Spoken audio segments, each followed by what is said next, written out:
सबैमा नमस्कार। आज तपाईहरु समक्ष एउटा महत्त्वपूर्ण विषयवस्तु उठान गर्न गइरहेको छु।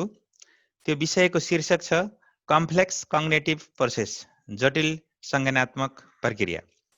वास्तवमा यो मनोविज्ञानको क्षेत्रमा मानसिक प्रक्रियाको कसरी हुन्छ, के हुन्छ भन्ने सन्दर्भमा धेरै अध्ययन अनुसन्धानहरू भइरहेको पाइन्छ। त्यसमध्येमा यो संज्ञानात्मक प्रक्रिया अझ बढी महत्त्वपूर्ण छ र संज्ञानात्मक प्रक्रिया व्यक्तिको अनुभव मार्फत ज्ञान बोध हासिल गर्ने एउटा प्रक्रिया हो।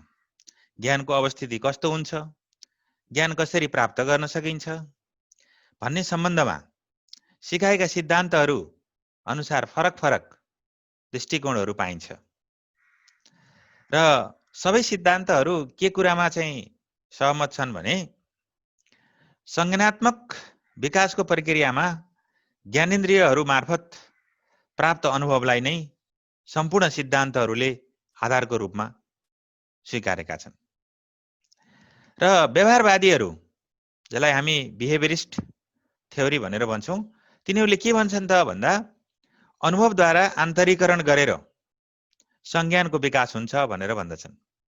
त्यसैगरी संज्ञानवादीहरू ज्ञान मानिसभित्र नै अन्तर्निहित रहेको हुन्छ भनेर भन्छन्। र यसरी हेर्दाखेरि कुनै न कुनै रूपमा ज्ञानेन्द्रिय मार्फत हामी भित्र भएको अथवा बाहिरी अनुभवबाट प्राप्त गरेको कुरालाई मस्तिष्कमा लिएर जाने र त्यसलाई प्रयोग गर्ने जुन एउटा मानसिक प्रक्रिया छ, त्यो नै संज्ञानात्मक प्रक्रिया हो भनेर हामी भन्न सक्छौं। र संज्ञानात्मक प्रक्रियाभित्र ज्ञानको निर्माण गर्ने कुरा, ध्यान कुरा, बोध गर्ने कुरा, तर्क गर्ने कुरा, चिन्तन, धारण गर्ने कुरा, जसलाई रिटेन्सन भन्छ, स्मरण, रिमेम्बरिङ, फर्गेटिङ, पर्सेप्सन जसलाई प्रत्यक्षीकरण भनिन्छ, समस्या समाधान जस्ता मानसिक प्रक्रियाहरू समावेश हुन्छ। यी मध्ये आज यहाँहरूको सामुक्ष मैले जटिल मानसिक प्रक्रिया भित्रको एउटा महत्त्वपूर्ण एस्पेक्ट, कन्सेप्ट, जसलाई धारणा भनेर हामी भन्छौं, धारणा के हो, यो कति प्रकारको हुन्छ र कसरी धारणाको निर्माण गर्न सकिन्छ भन्ने विषयवस्तुलाई यहाँहरू समक्ष प्रस्तुत गर्न चाहन्छु। यहाँ आजको विषयवस्तुको रूपमा यो जुन कम्प्लेक्स कग्निटिभ प्रोसेस भित्रको एउटा कन्सेप्ट के हो भन्ने हामी चर्चा गर्न गइरहेका छौं। कग्निटिभ प्रोसेसलाई एउटा चित्रद्वारा यहाँ देखाउन सकिन्छ। कग्निसनको कुरा छ यहाँ, एक्सन, वर्ल्ड, पर्सेप्सन, यो चारवटा कुरा हामी कुनै पनि हाम्रो पृथ्वी छ, संसार छ, त्यसलाई हामी पर्सेप्ट गर्छौं, त्यसलाई लिएर गएर मस्तिष्कमा राख्छौं र हामी त्यसैको आधारमा कार्यहरू गर्छौं। अब हामीले कम्प्लेक्स कग्निटिभ प्रोसेस भित्र 1, 2, 3, 4वटा पक्ष, concept, thinking, problem solving, socio cultural dimension of learning को विषयवस्तु यसभित्र समाविष्ट हुन्छ। त्यसमध्येको आजको विषयवस्तु छ कन्सेप्ट। धारणा के हो त? Meaning of concept, a mental representation of the category, class or group of objects, people, events etc. यो मानसिक प्रतिनिधित्वमूलक एउटा वर्ग, एउटा कक्षा, एउटा समूह, त्यो चाहिँ एउटा मानिसहरूको एउटा समूह पनि हुन सक्छ, त्यो अब्जेक्ट वस्तुको रूपमा पनि हुन सक्छ, एउटा घटनाको रूपमा पनि हुन सक्छ। त्यसलाई हामी के भन्छौं? कन्सेप्ट भन्छौं। अझ छोटकरीमा भन्दा कन्सेप्ट हेल्प्स अर्गनाइज थिंकिङ। हाम्रो चाहिँ थिंकिङ गर्ने कुरालाई कन्सेप्टले चाहिँ अर्गनाइज गर्छ, सहयोग गर्छ। Assist ability to think and communicate with speed and efficiency. हाम्रो दक्षता, गतिका साथ हामी चाहिँ जुन अगाडि क्षमतालाई अगाडि लैजान्छौं, त्यसलाई कम्युनिकेट गर्छौं, त्यो कुरा पनि केमा पर्छ त? कन्सेप्ट भित्र नै पर्छ। Concept is a abstract idea, एउटा अमूर्त विचार, आइडिया हो भनेर पनि हामीले भन्न सक्छौं। यसको डेफिनेसनको रूपमा a concept is a class of stimuli which have a common characteristics. Common characteristics, these stimuli may be object or person, भनेर यसको डिफाइन गरिएको छ। यसलाई नेपालीमा धारणा भनेको समान विशेषता भएका उत्तेजनाहरूको एउटा वर्ग हो। यी उत्तेजनाहरू घटना वा व्यक्ति हुन सक्दछन्। यो एउटा धारणाको परिभाषा छ। त्यस्तै समग्रमा हामीले के भन्न सक्छौं त भन्दा an idea representing a group of object or events, एउटा कुनै घटना हुन सक्छ अथवा वस्तु हुन सक्छ, त्यसको चाहिँ आइडियालाई नै हामी के भन्छौं त कन्सेप्ट भनेर भन्न सक्छौं। एक्जाम्पलको रूपमा क्याट, र्याट, मेन, ट्री, रिभर, यस्ता धेरै हामी उदाहरणहरू दिन सक्छौं। अब टाइप्स अफ कन्सेप्ट। कन्सेप्ट कति प्रकारको हुन्छ भन्ने सन्दर्भमा यसको धेरै विचारहरू पाइन्छ। यद्यपि 5 वटा पक्षलाई आज यहाँ समाविष्ट गरिएको छ। एउटा formal concept, natural concept, conjunctive concept, relational concept र disjunctive concept. A formal concept clearly defined by a set of rules, a formal definition or classification system. यदि तपाईले औपचारिक रूपमा डिफाइन गरिएको हैन, त्यसको वर्गीकरण गरिएको आधारमा कुनै धारणा छ भने त्यसलाई हामी के भन्छौं फर्मल कन्सेप्ट भन्छौं। जस्तै भन्नुस् एक्जाम्पलको रूपमा रेक्टेंगल हैज 4 साइड्स, हैन, 4 वटा साइड्स हुन्छ त्यसको। मैन इज मोर्टल, मानिस मरणशील छ। यो धारणा भनेको फर्मल कन्सेप्ट हो। त्यस्तै नेचुरल कन्सेप्ट छ अर्को, acquired through everyday perception and experience. हामीले चाहिँ हरेक दिन हामीले दैनिक क्रियाकलापहरू गर्छौं, यताउता घुम्छौं, साथीभाइहरू भेट्छौं, विभिन्न सञ्चारका साधनहरू हेर्छौं, त्यसको आधारमा हामीले प्रत्यक्षीकरण गर्छौं अथवा कुनै पनि चीजलाई वातावरणमा वर्ल्डमा भएको चीजलाई हामीले मस्तिष्कमा लिएर गएर राख्छौं, त्यसलाई हामी प्रत्यक्षीकरण भन्छौं। त्यहाँ एउटा नक्सा बन्छ, त्यसैको आधारमा हामीले पछि त्यो चीजलाई चिन्ने गर्छौं, मस्तिष्कमा राख्ने गर्छौं। त्यस्तै त्यसैको आधारमा धेरै अनुभवहरू, एक्सपिरियन्सहरू पनि हामीले सँगालेका हुन्छौं। र तिनीहरूको त्यसैलाई नै यहाँ वास्तवमा त्यसरी प्राप्त गरेको कन्सेप्टलाई यहाँ नेचुरल कन्सेप्ट भनेर भनिएको छ। जस्तै tree, river, birth and death.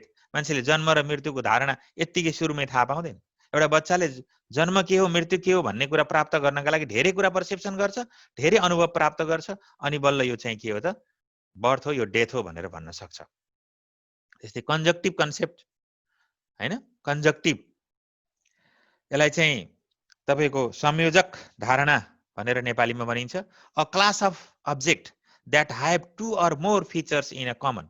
A class of object that have 2 or more features, एक भन्दा बढी, दुईटा भन्दा बढी विशेषताहरू, कमन विशेषताहरू भएको धारणालाई हामीले चाहिँ के भन्छौं कन्जक्टिभ कन्सेप्ट भनेर भन्छौं। जस्तै व्हाइट एन्ड टेल मेन, गोरो र अग्लो मान्छे भनेपछि दुईटा चाहिँ विशेषता आयो हैन त्यहाँ।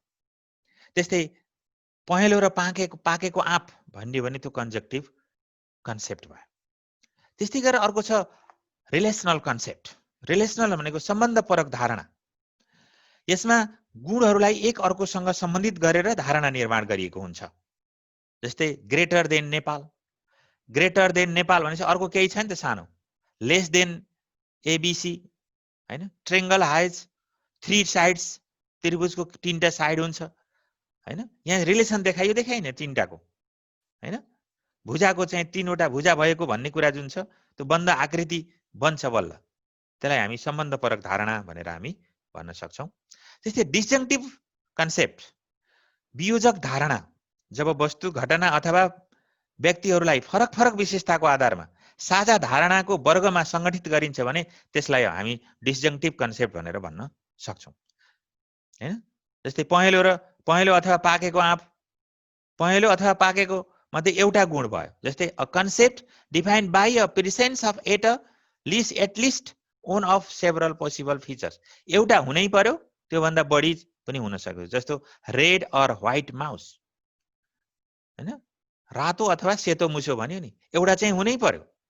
यसलाई भन्छ डिसजंक्टिभ कन्सेप्ट, वियोजक धारणा।